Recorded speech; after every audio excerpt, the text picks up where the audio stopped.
Okay, so I'm going to do this one just a little bit different than in the textbook. Okay.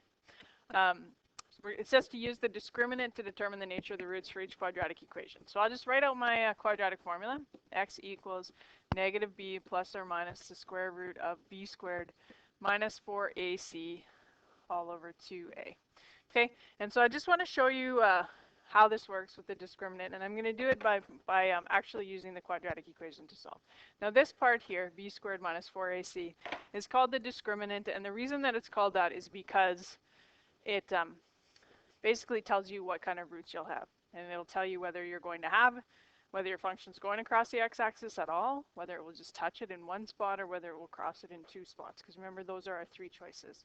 Okay, so I'll just take a, okay, and so in a we have our a value, our a variable is negative 2, okay, our b, value of b is 3, and our value of c is 8, okay, so I'm going to go x equals negative 3 plus or minus the square root of negative 3 squared minus 4ac,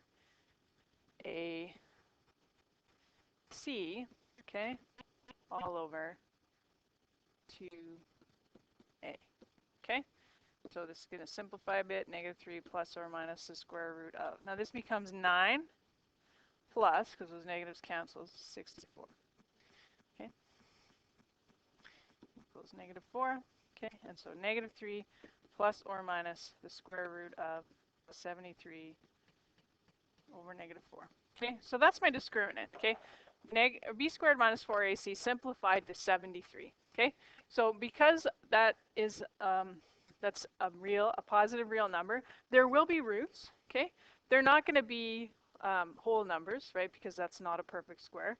But you will have two roots, right? Because when you use the plus or minus, you're going to get two answers, okay? And so if you punch that into your calculator and you want to actually see what those roots are going to be,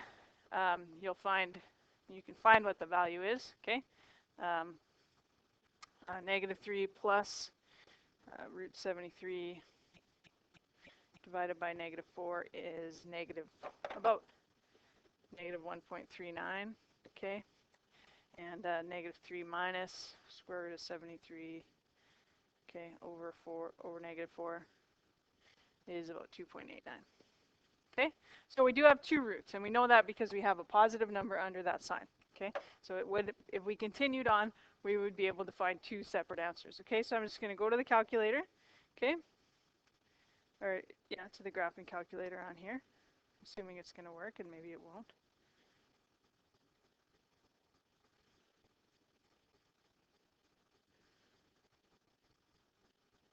Okay, maybe that doesn't want to work right now. That's okay. We'll go back and we'll check them all later. Or you can just look in your book too, and you can see that that's where they're crossing.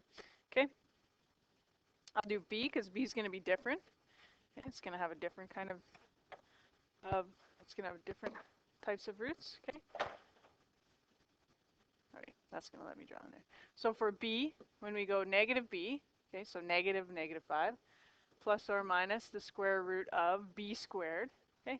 Actually, with B, one thing I didn't do, and I definitely should have, is I should have rewritten it, okay, in the form ax squared plus bx plus c, okay?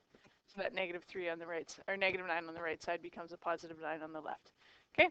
So when I do my quadratic equation, I know that x is equal to negative b plus or minus the square root of b squared, and I just do that negative 5 squared, minus 4ac all over 2a, okay? So 5 plus or minus the square root of 25, oh dear, look at this, minus 108. Okay, so if you look at what's happening with my discriminant here, that's going to be a 6 right there in the denominator.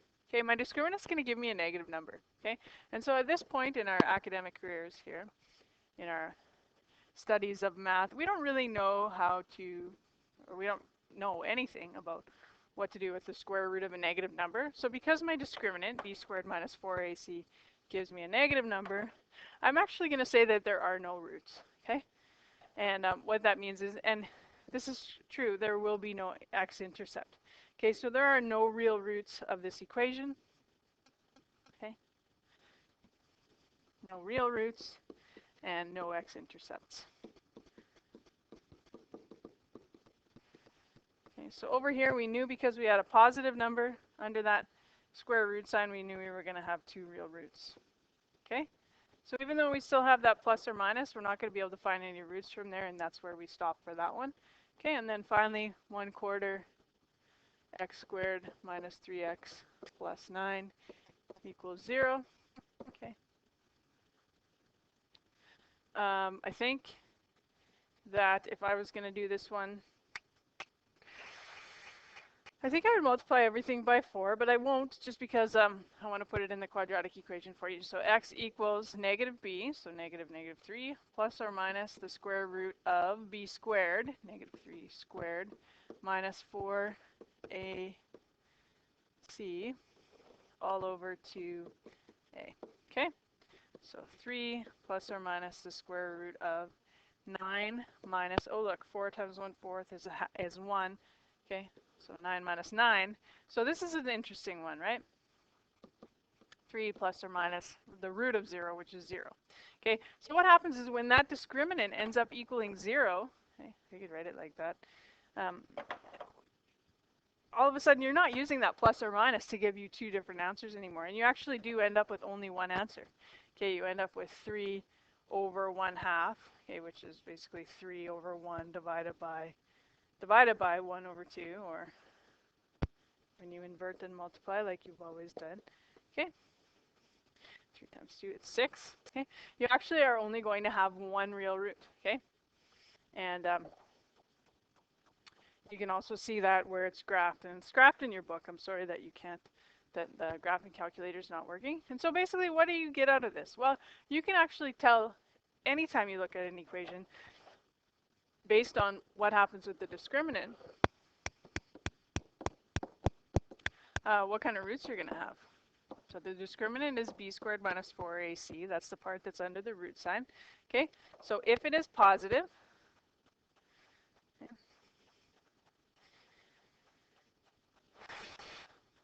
okay, so I'll just write if b squared minus 4ac is greater than 0, then you have 2 real roots.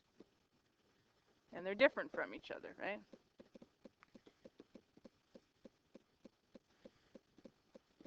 Okay.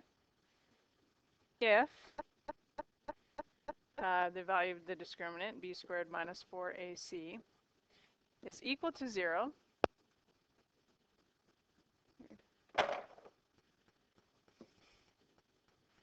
then one distinct real root. And sometimes this really annoys people, but sometimes they refer to that as 2 equal real roots. So you have 2 equal real roots of 6 in C. But I'm writing it here because you are going to see that, and you may get annoyed, but at least I don't want you to get confused. Okay, and last one is if b squared minus 4ac is less than 0, so if it's a negative number, then no real roots. Okay, so that's the discriminant, and it can tell you a fair bit about the function without having to do a lot of calculation. Okay, we did the whole calculation. You wouldn't have to. You just do the b squared minus 4ac if you want to predict the nature of the roots.